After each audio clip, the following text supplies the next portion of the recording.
Podcasteuse, c'est un épisode tous les 15 du mois. Une échappée dans le quotidien du génie de leur vie.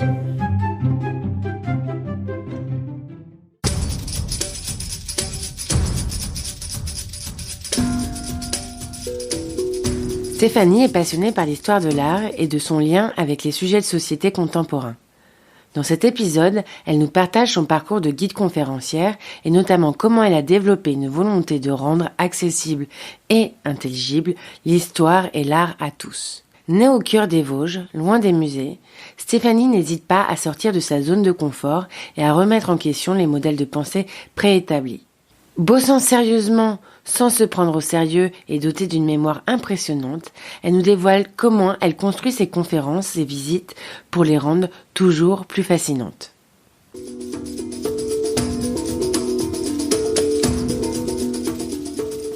Alors, conférencière nationale, d'abord, c'est une carte.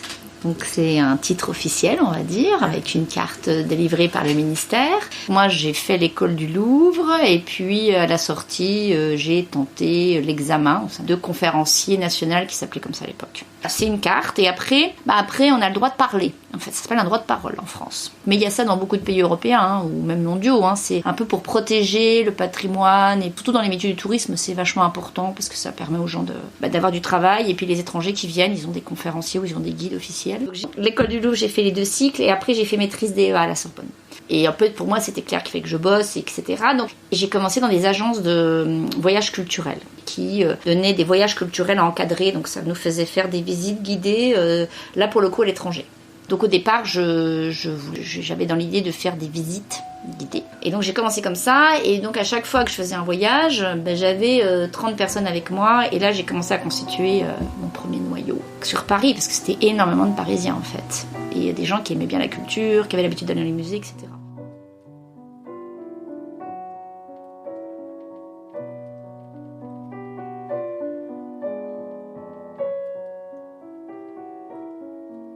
En fait, j'ai rencontré assez vite 2 personnes qui sont devenues très proches. Ça a été des personnes qui m'ont énormément encadrée et soutenue et ils m'ont ouvert en fait leur monde. Et là, on est sur Paris, quoi. Et j'ai eu tout de suite une chouette clientèle pour faire ces visites. Mais c'était le point de départ.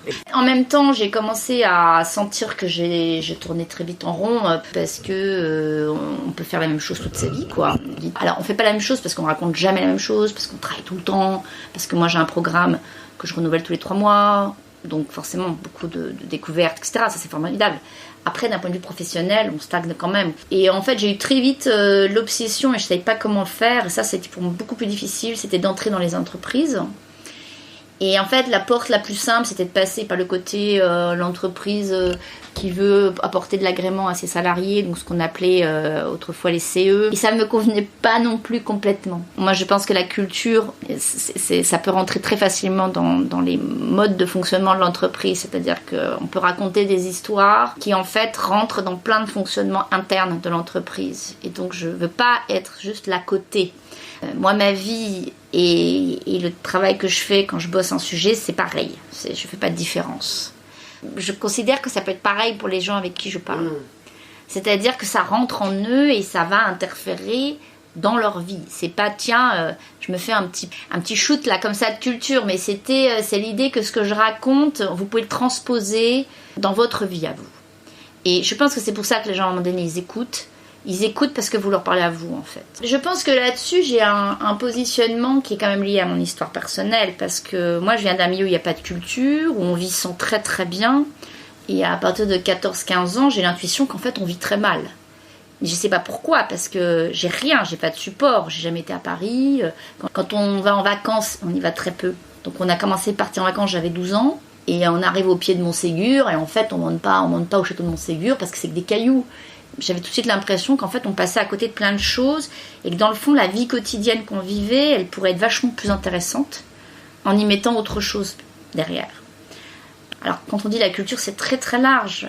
Si on sait déjà pourquoi on fait ces gestes, Aujourd'hui, moi, quand je rentre dans mon village, j'explique à mon père des trucs sur les forêts, sur l'histoire de la forêt de Darney, Et en fait, il me dit, bah oui, on savait pas. Bah oui, on habitait là, on savait pas. Et on habitait juste à côté des forges royales. C'est quoi une forge royale? Pourquoi il y a des forges royales? Et pourquoi il y a telle et telle souche de population qui habite à Clodon? Bah parce qu'en fait, à partir du XVIe siècle, il y avait des gens qu'on a fait venir, etc.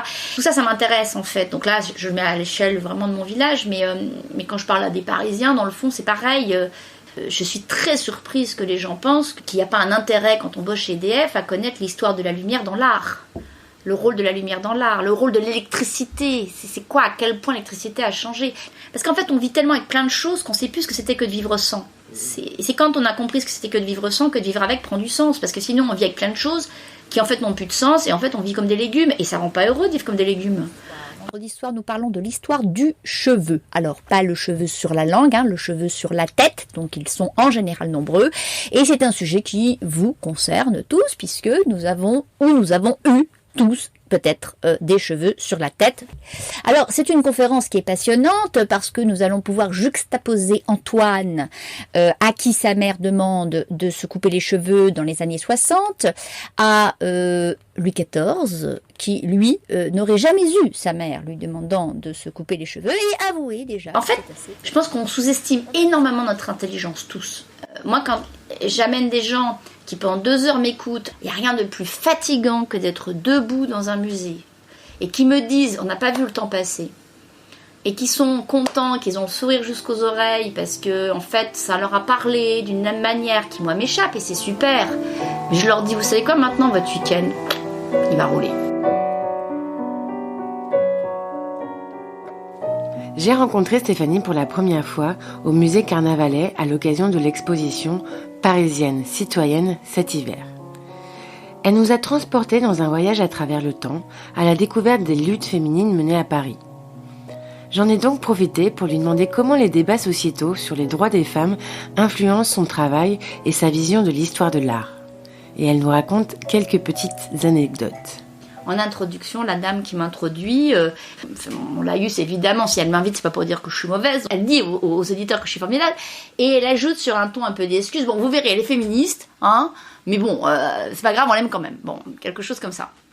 Et alors, bon, évidemment, c'était un peu sous la forme de blague. En même temps, je me disais, mais non, en fait, moi, je suis pas du tout...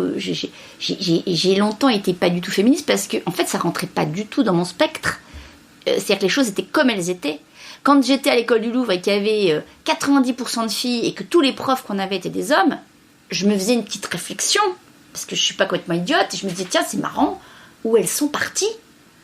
Quand j'écoutais de la musique, et j'adore la musique, enfin, je fais du piano quand j'étais jeune, et j'écoutais sur France Culture, j'essayais de capter, au fin fond des Vosges, les émissions, des concerts, etc. Un jour, je me disais, mais c'est marrant, il n'y a pas de chef d'orchestre femme.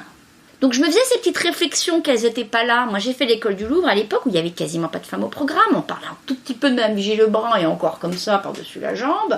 On disait qu'il y avait un tableau de Rosa Bonheur au musée d'Orsay.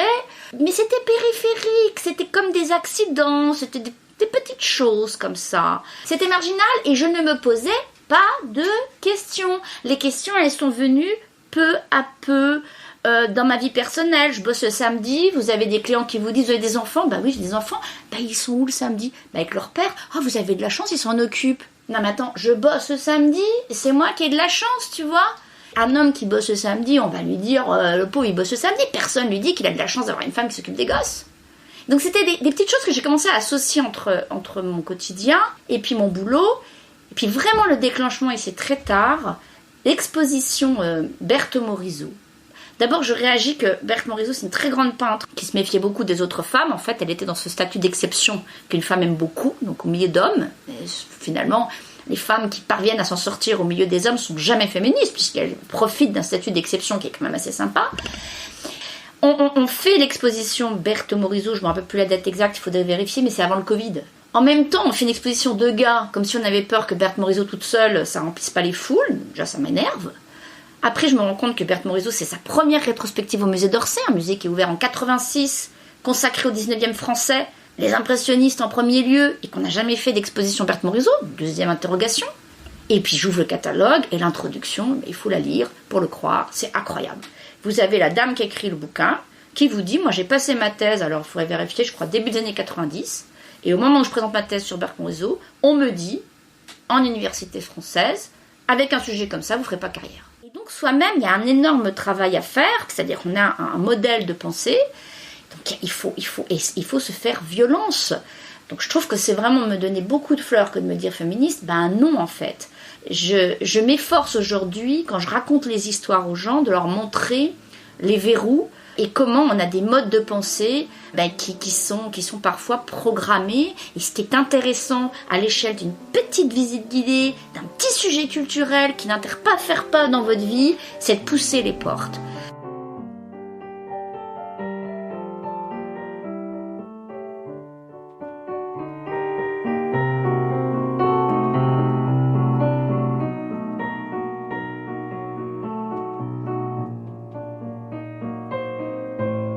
Aujourd'hui, donc, j'ai plusieurs casquettes. Toujours ce volet expo qui est assez facile parce que là, j'ai une trame qui est proposée par le musée, etc. Mais à côté, je crée des sujets de bout en blanc liés donc aux problématiques internes des entreprises ou aux sujets qui m'intéressent. Donc, comme j'ai beaucoup de travail chez L'Oréal, j'ai beaucoup de sujets autour de la beauté, autour de l'histoire du cosmétique, autour de plein de choses comme ça. Par exemple, j'ai travaillé sur les dimensions RSE des entreprises.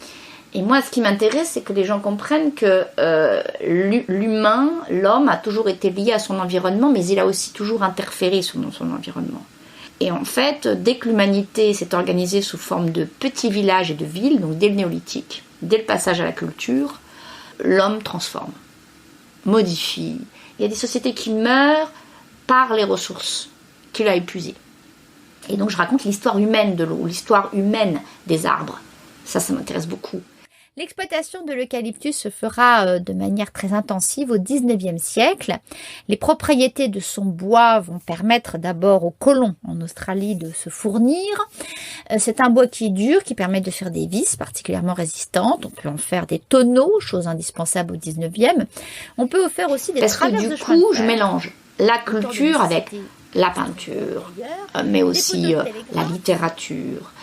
Voilà pourquoi dans La Fontaine il y a plein de sujets avec les arbres, avec les chênes. Qu'est-ce que c'est qu'un chêne? Comment c'était les chênaies au Moyen-Âge?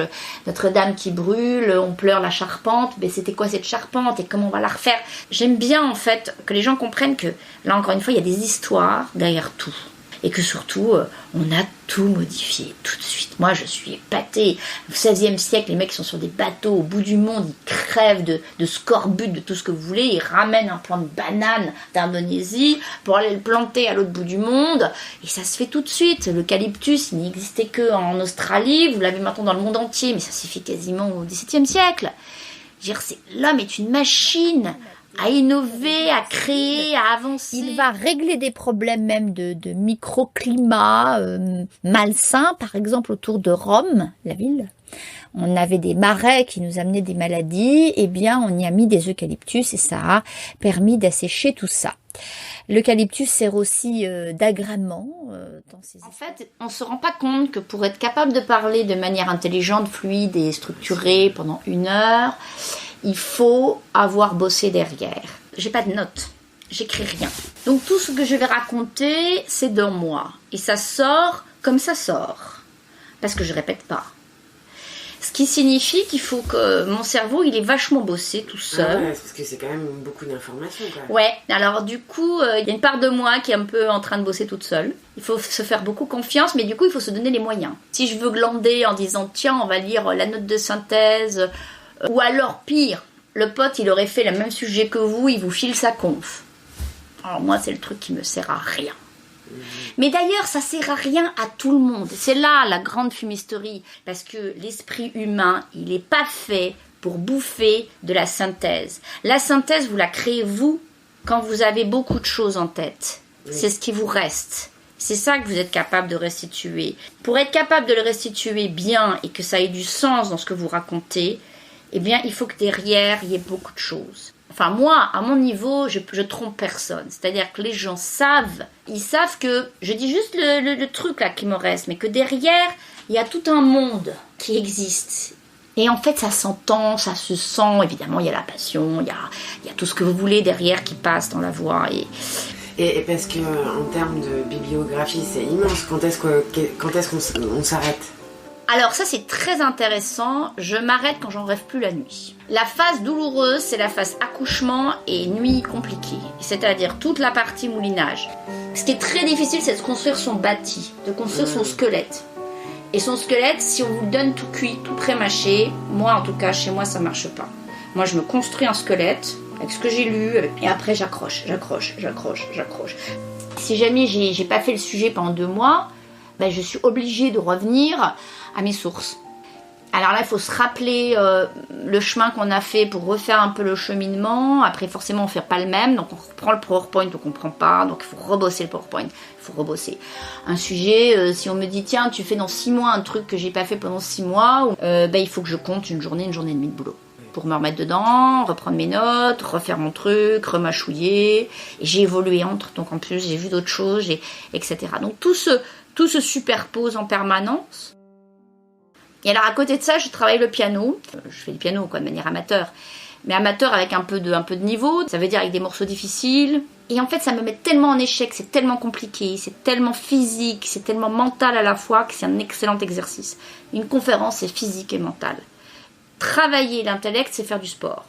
Mais c'est plus compliqué que ça. Et c'est quelque chose qu'on apprend aussi tout seul. Parce que ça, on ne nous l'apprend pas. Mais en visite guidée, c'est vachement physique. Même quand je parle, c'est physique.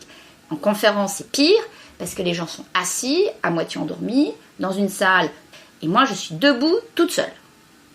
Et là, ça passe par le corps. Donc, il y a une chose qui est sûre, je ne veux pas me prendre trop au sérieux.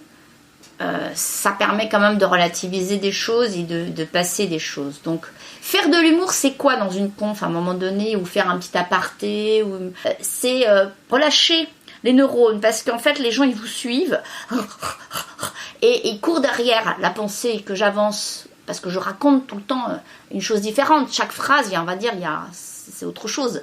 Alors, à un moment donné, c'est dur quand même. Donc, tout à coup, hop, il y a un petit moment de...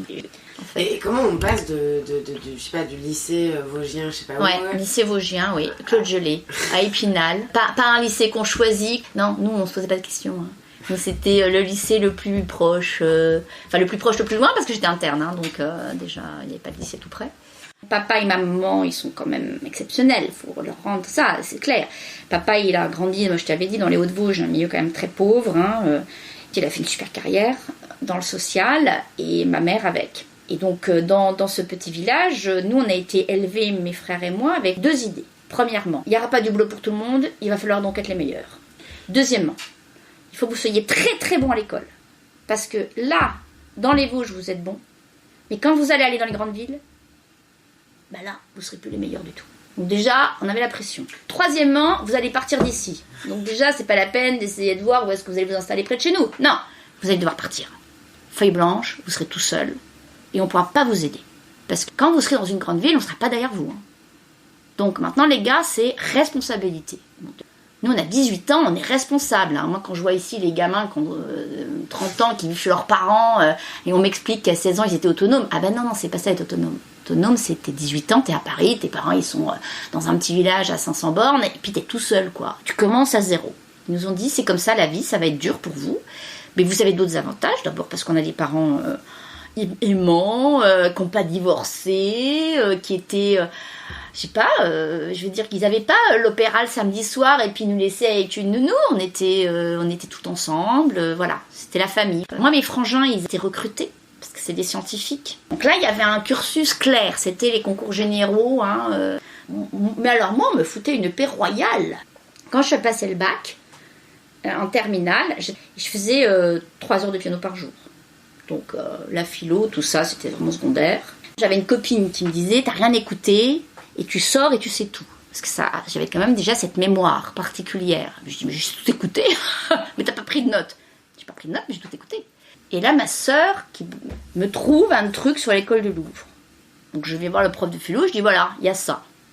Le prof de philo, il se renseigne, il dit, bah oui, mais il y a un concours et tout ça. Tu connais quoi au musée, toi? Bah rien, je me mets les pieds dans un musée. Bon, ben... on va commander les annales et puis on va regarder. Et le soir, comme j'étais interne, il m'a fait bosser. Je réussis le concours. Je sais pas comment. À l'époque, l'école du Louvre, c'était sans doute moins difficile qu'aujourd'hui. Hein. Je veux encore une fois pas préjuger de ce qui se passe aujourd'hui parce que je ne sais pas. dans mon petit groupe de copains de l'école de Louvre, je vais vous dire, tous habitaient un appartement acheté par les parents. Même s'ils étaient provinciaux, ils avaient acheté un appartement dans Paris. Et en fait, il y avait des connexions. Donc ils avaient un petit truc. Mais il y avait que moi qui galérais avec mes parents qui avaient rien et il fallait payer un loyer. Encore une fois, c'est ma soeur qui a fait jouer son réseau de copains et j'étais en sous-location. C'est vrai que je commençais en fait à zéro. Mais en fait, c'est génial de commencer à zéro. Dans tous les gens que j'ai connus à l'école du Louvre, je suis la seule qui ait dit « je serai conférencière ». Et c'était pas valorisé du tout comme métier. C'est-à-dire que les gens de l'école du Louvre ne voulaient pas faire conférencière. Ils allaient faire peut-être conférencier par défaut. Moi, c'était pas par défaut, c'était par choix. Et quand j'ai fait la présentation de mon mémoire de maîtrise à l'école du Louvre, avec ma directrice de mémoire, qui est Tiane Pinjot, qui est célèbre pour d'autres choses, mais qui était une formidable directrice de mémoire, et elle n'a pas dit que j'étais déjà conférencière devant les autres. Et elle ne voulait pas le dire, hein, parce que c'était peut-être pas bien vu à l'époque, j'en sais rien, mais moi j'étais hyper vexée. Bruno Foucard, qui est décédé il y a quelque temps, avait dit à mon mémoire de DEA, vous faites quoi alors? Mais je fais des visites guidées. Je fais des visites guidées sur le Da Vinci Code, parce qu'à l'époque il y avait Da Vinci Code qui était sorti. Dans sa bouche, c'était super négatif. Il y avait de la condescendance, on va dire. J'ai beaucoup travaillé grâce à la musique, j'insiste, parce que quand on dit faire de la musique, ça sert à quoi? Ça m'a servi à construire mon mental. Parce que j'ai appris la mémoire, comment ça marche, comment on travaille. Il n'y a rien de plus frustrant que la musique, il n'y a rien de plus chiant. Vous recommencez toujours à zéro, c'est très ingrat. C'est très ingrat. Tu joues très bien Chopin, tu ne joues pas pendant 2 semaines, tu joues comme une patate, quoi. Enfin, c'est pénible. Et ça m'a beaucoup structurée. Quand on dit tenir un auditoire, c'est pareil que tenir physiquement un morceau dans son corps, dans ses doigts, dans sa tête. C'est un exercice mental très dur. Et ça, je sais ce que c'est. Moi, ce que j'adore, c'est quand les gens viennent me voir pour autre chose que ce que je leur ai proposé. Ça, c'est top. On a tous ce fantasme-là. Et ça m'arrive. Et c'est ça qui est top. Parce qu'en fait, ouais, je vous fais ça, mais moi, ce que je rêve de faire, c'est ça. Ce que je peux vous faire, c'est tout ça là devant, là, tout ce qui est devant.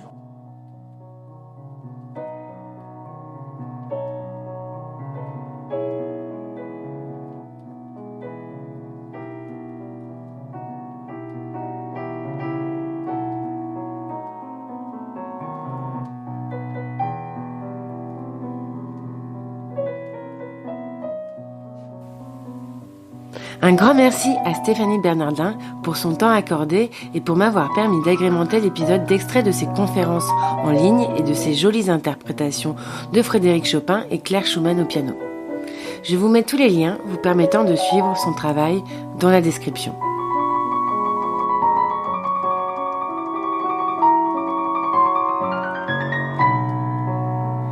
Et nous, on se retrouve le mois prochain pour un nouvel épisode.